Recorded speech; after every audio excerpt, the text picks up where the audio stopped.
like, oh my gosh, you're going to teach us how to work out for 12 minutes and work out for 2 days. I totally am excited to learn that. And I was like, okay, so how do I get to share with some of you some of the exercise side? Because I'm obviously passionate about the behaviors too, about teaching people how to eat more, how to work out less and get great results, how to have it as a lifestyle. Because I believe if you can't do it for life, you're not going to do it. So I thought, well, if we could share a quick clip and teach you a few ways to exercise, then awesome too. So thanks for letting me share that.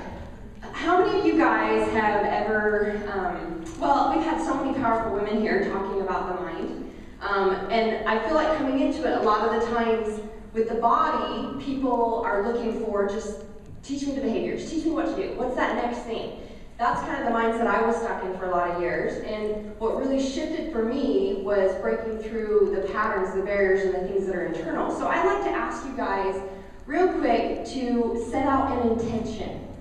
I know I've only got a few minutes to really share as much content, and I figure I really am I feel like I'm a tool, whatever's supposed to be heard. My intention here today is to hope that I give you guys either one idea or one thought that can assist you in some sort of transformation for your life, some sort of creating change on that perfect path that you're on in your journey and your growth process to creating your new experience that you want. So why do we set out an intention?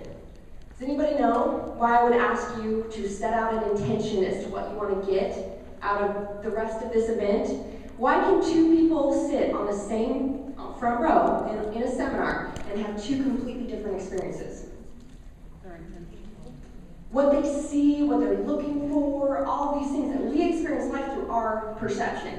Our brain, this little universe between our ears, it either empowers you or it enslaves you based on how you see life. So we all have different experiences, different things to be able to have different perceptions. So you're right, as one person says, oh, I'm totally going to get this out of it, and that shows up for them, someone else might have a totally different experience. So I'd like you guys real quick to set an intention.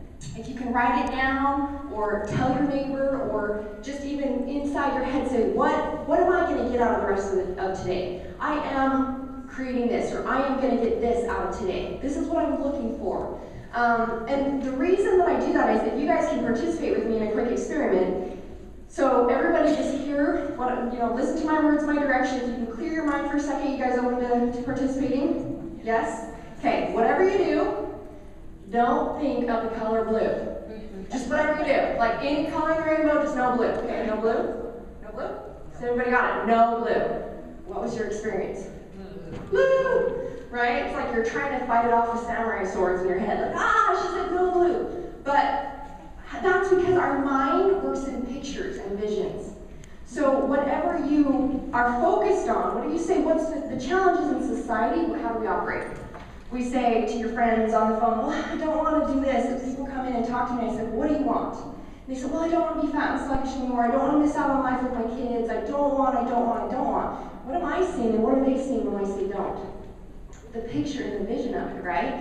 So that's why I want you guys to set an intention so that your mind is looking for the answer, the solution, okay? It's kind of like when you first, you decide you want to buy a certain car. I'm going to buy a yellow, whatever. And all of a sudden you see that car everywhere, right? Your mind is looking for it. So how many of you guys have tried a diet?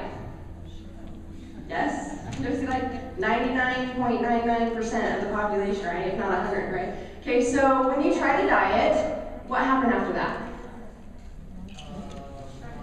And then what did you try again? Another diet, right? So the long-term success rate of a dieter is less than 3%. Less than 3%. Okay, so why do we do the same thing over and over again? Have you guys heard of the definition of insanity? Yes. Okay, what is the definition of insanity? Yes, doing the same thing over and over, and yet expecting a different result, right? Okay, so definition of insanity, but it's like, why do we do what we do over and over again? Why do we do what we do? Even when we're looking at the conscious, okay, I've done this and it hasn't worked, and I've done this and it hasn't worked, and I've done this and it hasn't worked, but I'll do it again and it hasn't worked. We do what we do because of our belief systems. Even before habits, we're going deeper. Our belief systems, okay? It's ingrained in us. So where do we start? This is where I get passionate passionate about, let's figure out why you did the diet, and then something came up for you that you sabotaged, and then you do another diet. Like, I want to go deeper. Let's go to what is creating those patterns, those sabotage, those things that, what's the image and idea in your head that is why you won't allow yourself to get to success? What is it in your internal world that shows up in your external world that you need to have this as a prison? Because I believe your body is a tool. I come across as a very spiritual place when I talk about the body. It's like, and that's where I feel like some people are like, oh, yeah, rah, rah. In some ways, I want to preach to women, you are so perfect the way you are. You are so beautiful and perfect in exactly who you are. Am I chiming really loud? I see Too close to it. Am I, woo? No. Put that one back into the podium and use the one that's on the stand. I just feel like mic's hooked up to me, so I'm just, is that better? Yes. Awesome! See how we're powerful creators that create solutions? All I had to do was ask. Perfect, thank you for providing the solution for me. Okay, so what was I saying? You're beautiful as you are. What? You're beautiful as you are. You are. Okay, so that's the thing, is I want you to realize you are limitless potential. You're amazing and great just the way you are. So am I preaching, oh, if you don't have a healthy, strong body, you can't be a creator. You're not great in who you are. No. But what I want you to get clear on is your body is a tool. How many, I refer to your body's like a garden hose. How many of you think a garden hose is an effective tool to water the grass in the yard? Yes, right? Okay, what happens if you keep the hose? It's an ineffective tool. Is it the same tool? Yes. But is it effective to water the grass in the yard anymore? No. Your body's the same. Your body is the tool for which you experience every realm of your life. Your financial, your social, every realm of your life you experience through this body. So, if I believe my body is a tool, and I'm sluggish, I'm tired, I'm unenergized, I'm addicted to sugar and coke and drugs, they're drugs, okay? They're accepted society's drugs. Am I really in tune with my tool?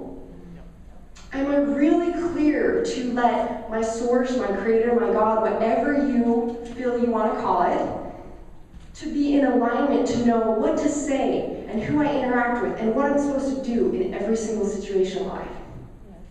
That's the place I come from with the body.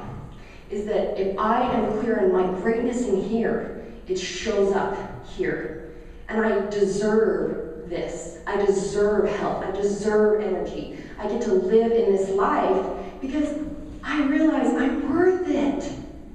Versus listening to all the limiting belief systems we have. So let's get clear with where beliefs come from and why they create our experience, okay? So, from the time you were little, there's so many things out there. I was listening to Louise Hayes the other day, and she talked about how by 5 years old, they really believe your belief systems are set in stone. So when we're young and we're growing up, we don't have any judgment on things. We're deciding with each experience what life is really about. So from an event, when we're young, or an experience, we create a belief or a decision about the world, about people, anything. From that decision and belief, we create our behaviors, how we act, how we interact with people, how we see the world. We live based on our beliefs, okay? So here's our behaviors. Our behaviors create what? Our results. And our results don't lie. That's the truth of it, right? We can say what we want, we can live in our stories, we can live in our excuses, our validations, that all protect the identities that we created, our patterns, our habits, all these things, but really, what are your results? Because your results really don't lie. So with the beliefs, this is what's so fascinating to me, is how we as human beings, would you guys like to say that you like to be right? It's not necessarily the funnest thing when somebody comes up and they're like, oh, you are so wrong. You don't even know what you're talking about. We like to be right. I'm not talking about you're not open to learning, but you like to know what you're talking about. You like to feel like, I've got this down, I'm right. So it's our natural human nature to want to be right. So what's interesting is we as human beings would rather prove ourselves right than be happy. Because we want to be right. We just want to be right. So if I take on beliefs, we actually prove ourselves right. The best way for me to describe how beliefs work is it's like a tabletop, like the table you guys are all sitting at, okay? So you got your table. And when I was, I'll kind of give an example, when I was 4 years old, I was with my mom. My mom, I remember having this memory of her getting so upset about gaining 5 pounds. And I remember as a 4-year-old saying, well, maybe God gave it back to you because you needed it. Like, typical 4-year-old, you know? My mom's perfect just the way she is. And then I remember us going walking. She wanted to go walking and do this back in old school, right? Like this was the exercise mojo. And so I wanted to go with her and I wanted to hold her hand. And she said, I can't hold your hand because I gotta do this to burn calories. And not a traumatic event, would you agree? Not like, I mean, in no way was my mom intending to hurt me. She's amazing. I love, love, love my mother. But I took it on at 4 years old, a decision from that event. And the decision was, oh, your body's so important. Here I see my mom upset and worried about her body. Your body's so important. I don't have a perfect body. I must not be good enough. So I have to have a perfect body to be good enough. My belief set in stone at 4 years old. What did my behaviors become? I was obsessed with my weight. I worked out hours a day and I ate like a rabbit. Hardly anything, right? And so my behaviors became dealing with this. I was anorexic, I was bulimic, all these things, and eventually my results was just me struggling with my weight. That was my results. So really, how we prove ourselves right with our beliefs is that we have 3 ways we prove ourselves right. First way is we attract it into our lives. Remember what I said about how we see and look for things, right? Attract it into our lives. So if my belief is that the world's an unsafe place, people are untrustworthy, what am I looking for? Untrustworthy people, right? I'm looking. So every time I have someone show up in my life that shows to me I'm untrustworthy or they're untrustworthy, what do I do with my table? I pop up another leg to support my belief and prove myself right. Okay? The second way we prove ourselves right is we interpret what we see to prove ourselves right. So if I had a 14-year-old girl in one of my groups, and she 250 pounds, and when we did belief coaching, she realized, oh my gosh, she had this belief when she was in like 2nd or 3rd grade. She gave a love note to a boy. The wrong boy got it. She got made fun of. She took on a belief, I'm not worth being loved, and I can't make friends. So here she is, at 14 years old, created her prison to prove herself right. And she realized, she said, I had the popular girls in like her drama class or something try to befriend her, and she interpreted it and saw it as, they don't really like me, they're just pitying me. So her experience wasn't really reality, it was interpreting. The third way that we prove ourselves right is we act out in a way to prove ourselves right. So if my belief is I'm not worth being loved, then eventually, even if I have someone show up in my life that loves me, I will act out in a way, push them away to prove myself right. Okay, am I done? Am I out of time? She told me I had 5 minutes because we started late. But if I'm done, I'll wrap it up. But at least was that some content? Some good stuff? Okay, well, I'll tell you guys how you can get a little bit more content. Obviously, I do the TV show every week to try to give people beliefs. My passion is taking people to that deeper level. And so I created a 90-day mind-body transformation program that does that. But we're in Utah. A lot of you guys aren't in Utah. But what I did was create a way to take that to the masses so that we have actually some of our mind coaching sessions where you ask yourself the right questions. The thing I want to really end with for you guys and let you know of is that it's all your choice. It's all up to you. Just like all these powerful women that have come up here and talked to you about your choice. It's not your genes, it's not your hereditary genes, what you're stuck with. Coach Betty and I were talking about this on a radio show out there, is that it's not how much money you have, or who your parents are, or where you live. Your reality, your experience is just your choice. That's why I'm so passionate about telling people, the power of choice is yours. Just choose your best life.